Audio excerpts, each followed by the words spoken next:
Hey y'all, Jen Hernandez, Loan with Jen. How to read an appraisal report for a residential property. Stay tuned.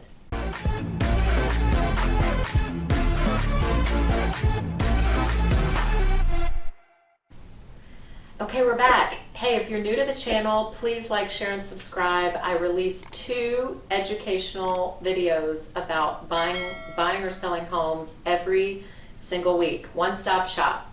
All right, so an appraisal report. I've got my cheat sheet here. I've got an appraisal. I'll be sharing screen with an appraisal report. So an appraisal report, first it's important to note that the appraisal is ordered by the lender. When there's a loan involved, the lender must order the appraisal report. So it is a very succinct system. Back in 2008, after just the financing debacle in the mortgage industry, there was a regulation that came out called HVCC, the Home Valuation Code of Conduct, and it regulates that lenders must have what we call an arm's length, the length of an arm, like not a close-knit relationship with the appraiser.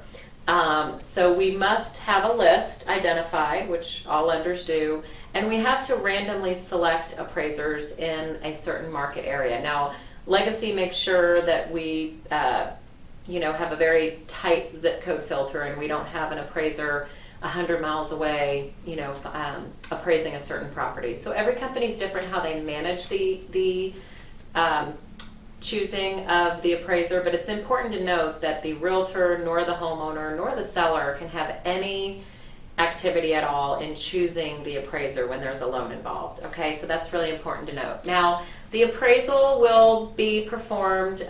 Return times are dependent on market area, market dynamics. Turn times, is it a buyer's market, is it a seller's market? Normal market forces is usually a week. Right now, during COVID times, this video is being made in 2021.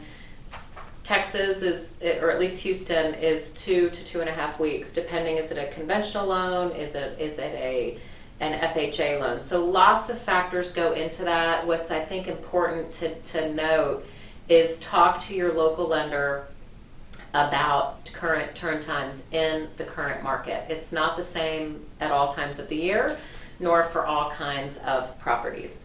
All right, so we've got a sample appraisal report that we're going to share with you today just to know how to read it. Now, a full appraisal report is like 18 to 20 pages, okay? So it is important when the report is given to the borrower. Once a report is done, the lender must send the appraisal report to the homeowner. Now, it's up to the homeowner of who they want to share that with. So lenders will never share the report with anyone except the homeowner. So realtors, if you're watching this, ask the homeowner for it and they will share it with you. Now, I've financed a lot of loans. I've seen a lot of values. Sometimes they come in higher. Sometimes they come in right at the sales price, and sometimes they come in lower. Now, this scope of this video is to just know how to read the report, okay? We'll have another video about what happens when the appraisal comes in short. In fact, I think I already have a video about that. So check my channel. So we're talking about how to read the report. So when the report comes in, whether it made value or not, you should always read it. Know that it's there. Make sure that there's no errors. Appraisers are humans as well. Maybe there's misinformation that's on the public record. And so it needs to be caught as well. So the first page, 1 or 2 pages, is a summary page of the cover page plus just a note from the appraiser that performed the report. Now, the first page of the actual so the report comes in sections, and all appraisers in the residential market have to use the same appraisal form. Okay, so page 1 to 6 is the first section of the appraisal report. Now, the first page, you'll see to the left-hand side going vertically, you'll see some headings there. So you've got at the very top a summary of the subject. The second group cluster of fields is contract, how the contract was written, and some important details about the contract, the date of the contract, the price, etc. Then you've got the third section is a cluster of data about the neighborhood. So dynamics about the neighborhood at that particular point in time. Now I'm going to pause here for a second because it's very interesting information. If in the middle you can see there's a section called 1 unit housing trends. Most of the Fannie Mae Freddie Mac loans are 1 to 4 units.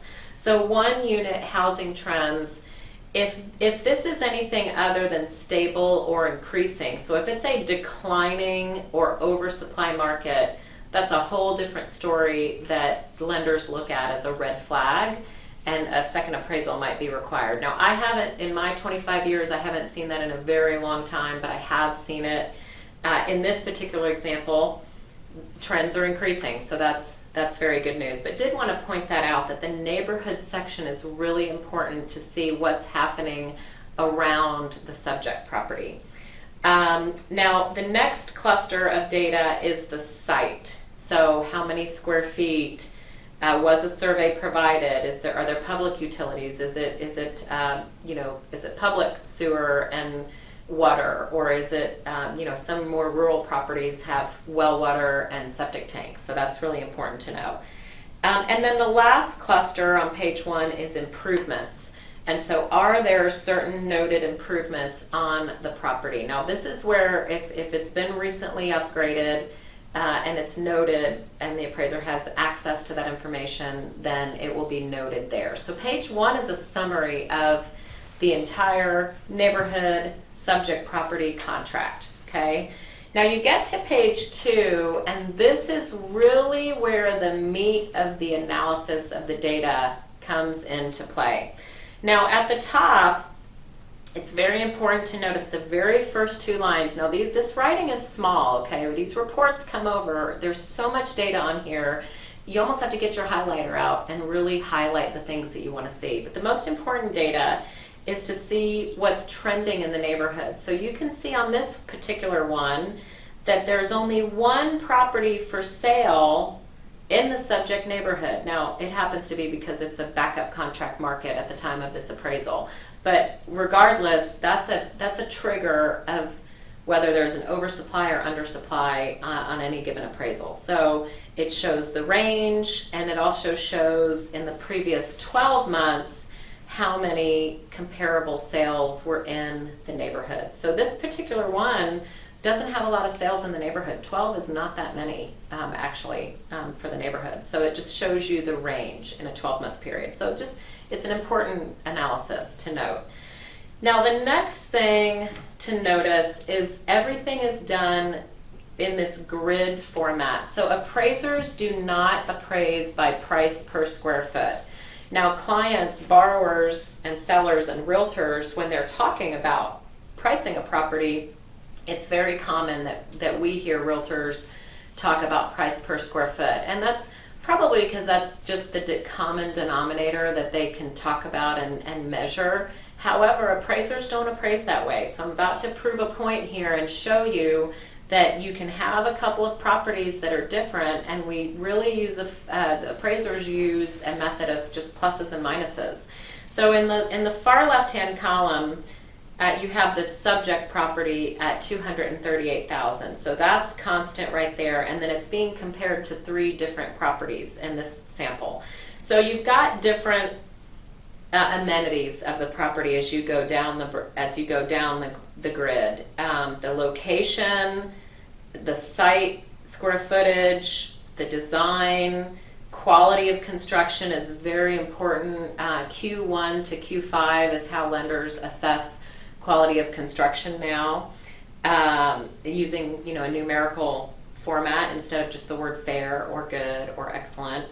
And then you get the one that really always has a lot of adjustments. Number 1 is site value, the square footage of the lot. But then you get down to condition. So on this particular one, everything is a C3, but the appraiser thought that it was necessary to make adjustments for the condition based on the subject property. So the subject property looks looks here like it's in an inferior condition to the other properties. So maybe the subject wasn't upgraded as much. So what they did is they took the value or the sales price of the three comparables and adjusted downward to make those properties more comparable to the lesser inferior property, which is our subject. So that's where a minus comes in. And the gross living area, there was an adjustment for that. Some of the comparables were either higher or lower in square footage, and so they were adjusted up or downward in that case.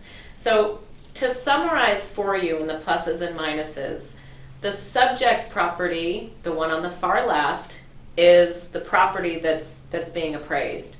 So the comparables that are chosen have to be adjusted upward to bring it to the more favorable property, which is the subject, or it's adjusted downward to bring the value of the comparables down because maybe the property that's being appraised is inferior. So that's where the pluses and the minuses come in on the amenities. And again, this is a pretty good comparable here. This is a good grid that shows you really how the pluses and the minuses work. And then at the very bottom, you have the adjusted sales price. So all the pluses and the minuses. So if you go to the very top and you see the sales price of all these properties, the adjusted sales price is right there at the very bottom after all the comparables in the grid are done for all the square footage and location and site condition and all those different things that the appraiser thought to adjust for. So in this particular case, you can see down at the very bottom that the value by the sales comparison approach on this one is $238,000, which just happens to be supporting our sale price. Now, you can also see that based on these comparables, that is the highest adjustment that any of the properties had. So even though a couple of these properties sold for $246 and $240, after the adjustments, the actual adjusted value was actually less than what they were sold for because they weren't 100% comparable to the subject. So this grid is very, very important for you to understand. Now I'll go to page 3. Page 3 does have a lot of information.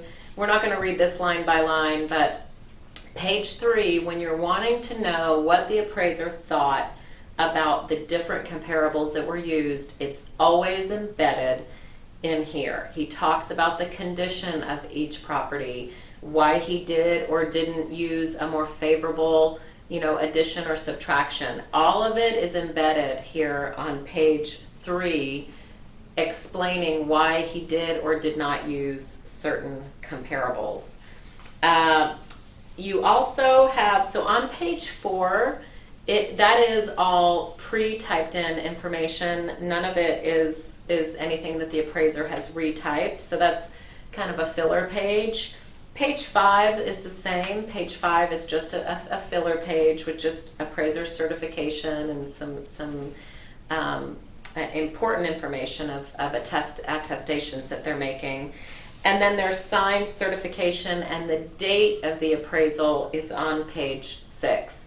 Now it's important to note that once the appraisal is done, it's done. So if there's a sale that supports your value that's after the appraisal can't be redone unless they go to a new lender and order a new appraisal, I guess. But with that current lender, the appraisal cannot be redone once the date has passed. So as a realtor, it's really important to know that you give the appraiser information before he finishes his report if you know that a sale is going to occur after the date of his inspection to support the value of the property. So this is really important in a rising value market. Now, so I mentioned there are different clusters of information. So the first 6 pages is what we went over, the contents of the house, the site information, neighborhood information, and the comparables that are used. There was an addendum on this particular appraisal. Not 3 comps were used, but actually 5 comparables. So that's after page 6. You want to make sure you see if there were any other comparables that were used. And in this one, there was a fourth and fifth comparable. I've seen as many as 7 or 8 sometimes. So I've seen a couple of different addendums. So you want to make sure and look if that was the case in your appraisal. Now, there is a general text addendum that's really important. So after the first 6 pages, that's where addendums come in.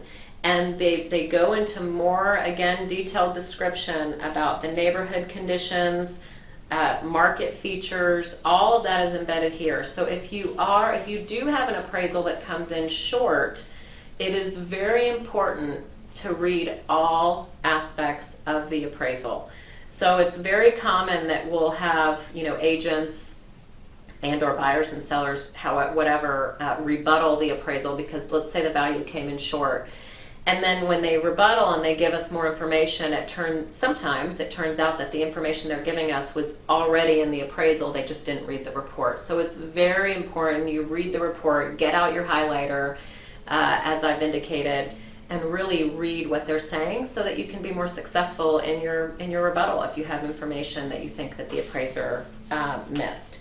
So the addendum pages, again, it goes on and on.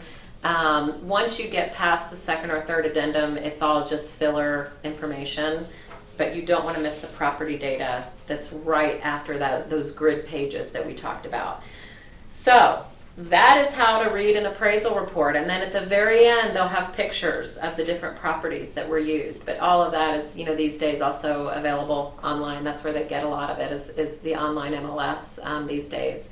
So I hope you learned a lot from this video and are more educated about an appraisal so that you can talk to your realtor and your local lender when you have questions about the appraisal. So please like, share, and subscribe. Use your local lender. Talk to you soon.